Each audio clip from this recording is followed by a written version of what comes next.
Felipe Anderson is world class. Lucas Fabianski shouldn't be our number one anymore. David Moyes can bring European football to West Ham United. These aren't my opinions, these are your opinions. Do you want some context? Do you want some more? Let's get into it. The other day Charlie Van Bean said you should do a video asking West Ham fans for their unpopular opinion around our club. Then do a video having a look at them and reacting to them. So I put out a tweet, I've got them here on my phone, and a lot of you have an unpopular opinion about West Ham. So I don't have enough time to do them all in this one video. So if you want to see a second video with unpopular West Ham opinions from you, and I will be taking comments from YouTube for the next video, then drop a like on the video, and if there's enough people that like it, we'll do it. Anyway, so let's crack on and have a look at some of your unpopular West Ham opinions. Rudy at HammersFan02380. Oh, it's insurance number. It's the guy at Mean Gonza call insurance number. His Twitter @ is an unpopular opinion in my opinion.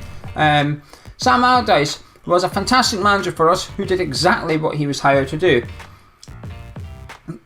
I half agree. He did exactly what he was hired to do. Yeah, I think he was. And in terms of football results, that is, I don't think he was hired to cup his ear at fans or disrespect the fan base or disrespect Bobby Moore or play crap football. But he was hired to keep us up and keep us in the Premier League.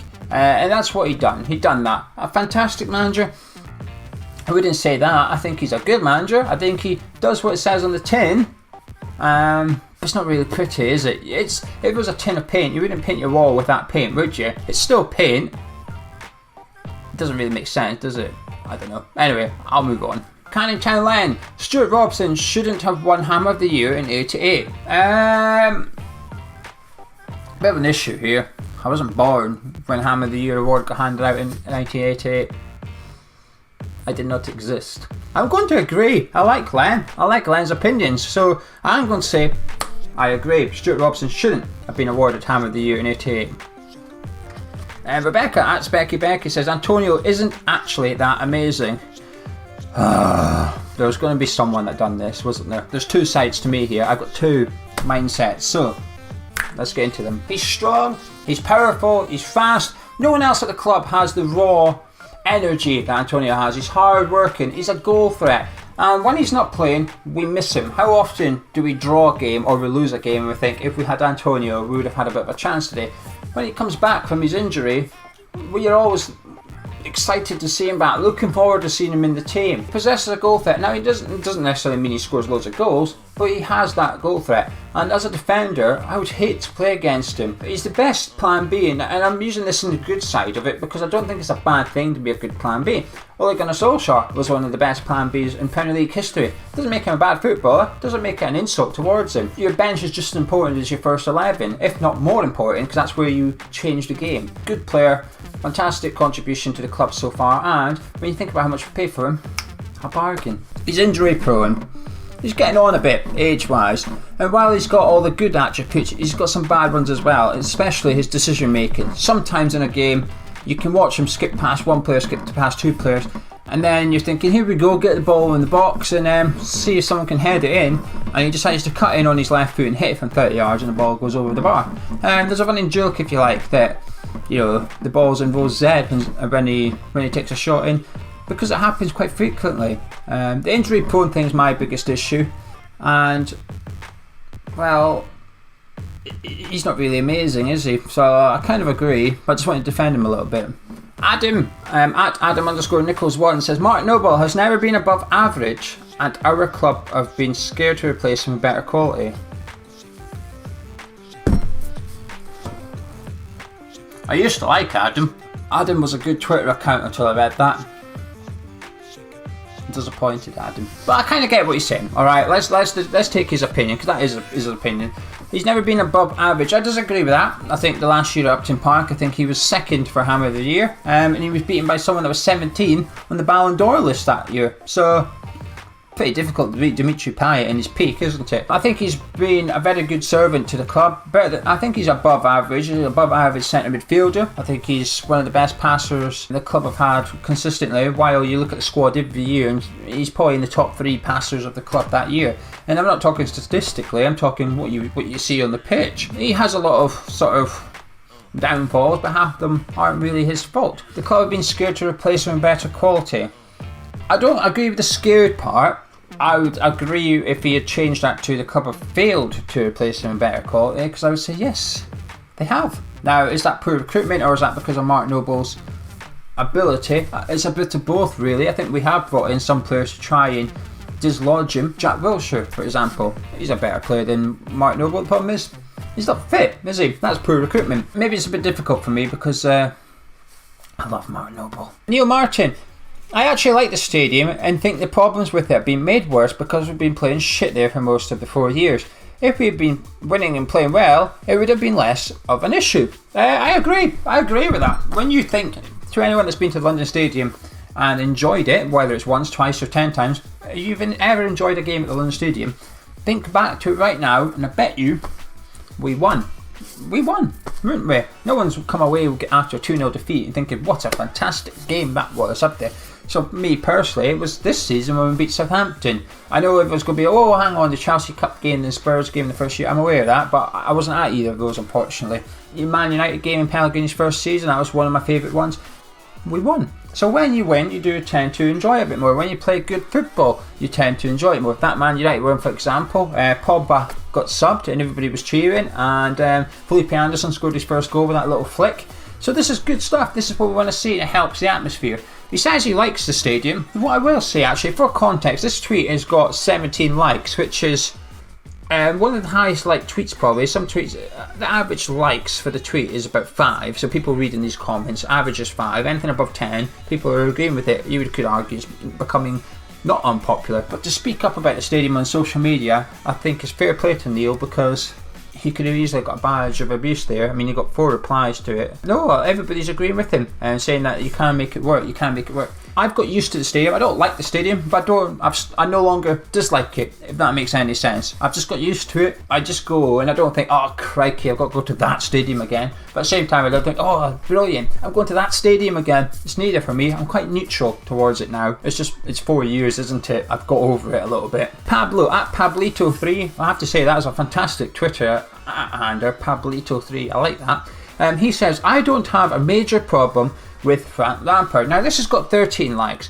but there's other people that have commented. Frank Lampard's a running theme here. Phil Trott, Frank Lampard Jr. was/is treated harshly by some of our fans, and I have to say I kind of agree. I don't particularly have any hatred towards Frank Lampard. To be fair, any ex-player, I kind of sort of, once they've left, it's not necessarily a case of getting over it. I just don't hold many grudges, to be honest with you.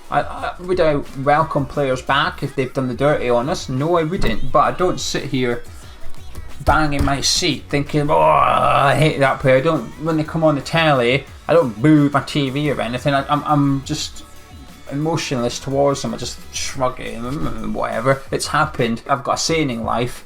If you're always looking backwards at past events, it means you've got one eye looking backwards and you don't have 2 eyes looking forwards, and you should always have both eyes looking forward. So that's what I choose to do. So I agree with these comments. Has he been harshly treated by fans? Possibly. I think he was a young man whose dad and uncle, in his eyes, has been treated unfairly by the football club. So I can understand why he would have the hump with West Ham. I think the whole badge kissing thing was disrespectful, but a lot of people are willing to chalk Defoe handing in a transfer request down to his age. I think you've got to do the same with Frank Lampard a little bit. He was a young man and perhaps a bit naive, but I don't hate him, so I can agree with his comment and other people's comments as well. Jeremiah Carson, this is why you stuck around for the video, innit? One of the 3 comments I read at the start. I put the good ones at the start for a reason. Felipe Anderson is world class. I'm not going to do the Antonio thing. It's more straightforward for this, for me. No, he's not. He is not world class. But you're speaking to someone that doesn't like to call many players world class. I wouldn't even call Eden Hazard world class. That's probably more unpopular than that opinion, isn't it? Hazard and Anderson are similar in a way here. It's different levels, but hopefully it'll make sense. Hazard, to me, has world class ability. Easily. The way he dribbles past players, world class.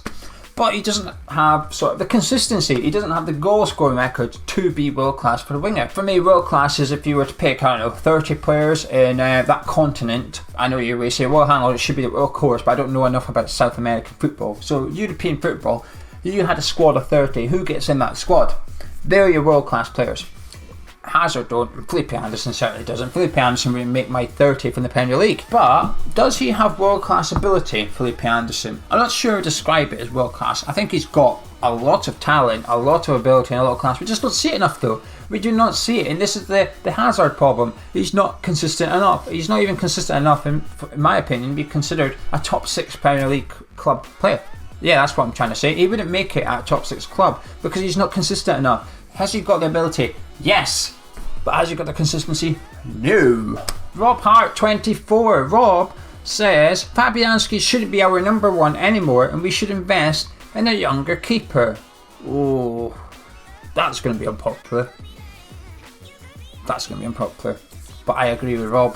When we did our tier list video a month ago, maybe, we went through the defenders and the goalkeepers. Me and Gonzo says sell, don't sell. You can have him at a certain price. I put Fabianski in. You can have him at a certain price, and it's purely because of his age. Okay, let's get this straight. And I think this is what Rob's trying to say here as well. If Fabianski was 32 or younger, we'd be saying nope, hands off, piss off. He's our number 1 for the next few years. But he's not. He's only got 1 year left on his contract as we speak. And there is some talented younger goalkeepers out there. The obvious one is obviously Dean Henderson. But West Ham ain't going to spend £40 million on a goalkeeper. But we do certainly have to start planning to replace Fabianski. He's had a couple of injuries now. Obviously the season before he went the whole season without injuries. So it's unfair. I can't call him injury prone. He's not injury prone. He's an injury concern though. Because without him, we've seen what happens. Now I know we've signed Randolph and Randolph looked alright. But Randolph wasn't good enough to be our number 1 a few years ago. He's definitely not good enough to be our number 1 now. So we do, certainly for the season after next, at the very latest, need a new number 1 keeper. I get what Rob's saying here. We need to be scouting now. We don't necessarily have to buy him this summer, but certainly next summer. And we're going to have to spend big. We've always had good goalkeepers at West Ham, but Fabianski is really showing that if you pay the money for the talent, the keeper is worth points. Plural. Your goalkeeper will get you from 15th in the league to 10th in the league with his contribution over the season. He is vital, and we need to replace Lucas. Scotty G says Diop is average. Don't necessarily agree. Rob Bragg says our best player is a 35-year-old goalkeeper. I agree with that, despite what I've just said about Fabianski. I agree with that. JK at Complain Train 69 says Adrian was never very good. Average shot stopper, but awful in every other department. 100% agree. I like that. Well done, JK. Geo seal of approval. Big tick for that opinion. Lewis says Wilshere would be within our top 3 players if he was fit. Can't disagree with that. He should be. And he's certainly paid enough to be, but he ain't ever fit, is he?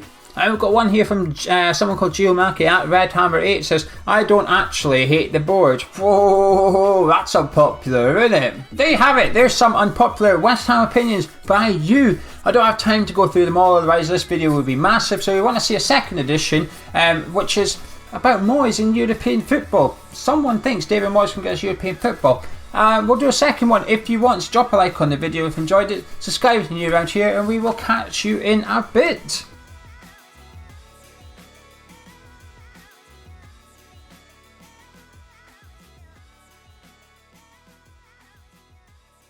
Don't worry, Mark. Don't listen to Adam. I don't think you're average. I think you're fantastic.